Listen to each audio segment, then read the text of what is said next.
ខ្ញុំបាទតំណាងឲ្យគ្រួសារផ្ទះឆ្ងាញ់គោដុតស្នេហាជាតិសូមគោរពសួស្តីបងប្អូន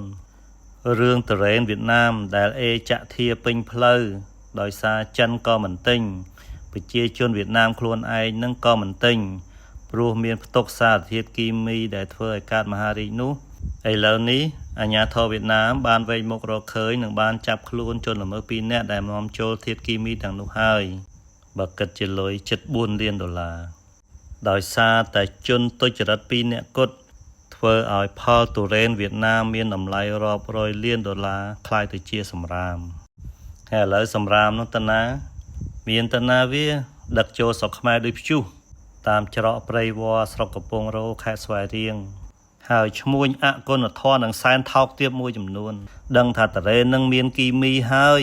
នៅខំប្រឹងនាំចូលយកមកលក់ឲ្យខ្មែរឯងទៀតថោកទាបមែនតាដោយអ្នកប្រាជ្ញចិនស៊ូតុងប៉និយាយអញ្ចឹងថាមនុស្សដែលថោកទាបបំផុតហ្នឹងគឺដឹងថាថោកទាបហើយនៅតែថោកទាបតទៅទៀត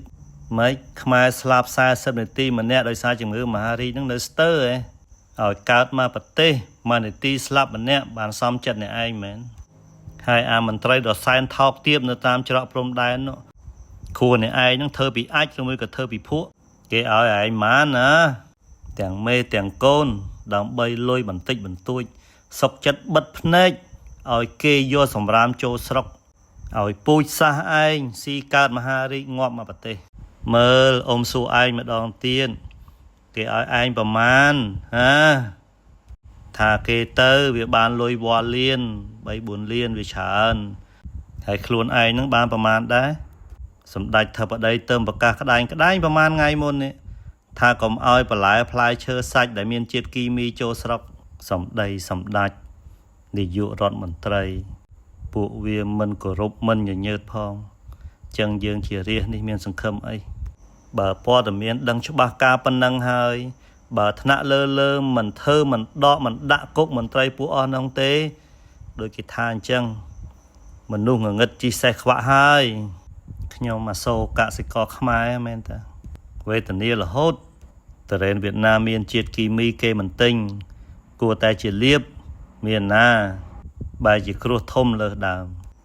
មានឈ្មួញណាមកទិញពីពួកគាត់ទៀតបើតរ៉េនវៀតណាមថោកដោយអេតចាយនឹងខ្ញុំសូមផ្ដាំទៅមន្ត្រីដ៏សែនថោកទាបទាំងឡាយដែលបានអនុញ្ញាតឲ្យតរ៉េនមានជាតិគីមីចូលមកនេះអ្នកឯងត្រូវដឹងថាអ្នកឯងមិនត្រឹមតែបំផ្លាញសុខភាពរបស់ពូជសាសន៍ខ្មែរខ្លួនឯងទេ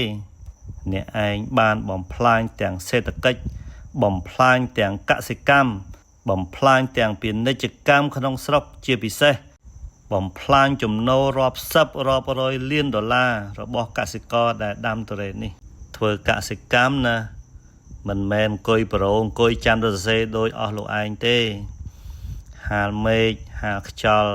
ហាលក្តៅហាលភ្លៀងមើលថែដាក់ជីស្រោចទឹកជ្រោយដីតែងមេឃហត់ណាស់ពេញមួយឆ្នាំតម្រាំនឹងបានផលចុងក្រោយមកត្រូវអាលាយដោយសារពួកអ្នកឯងប្រមាណអ្នកហ្នឹងខ្ញុំជារាស្ត្រធ្វើឲ្យអត់កើតទេ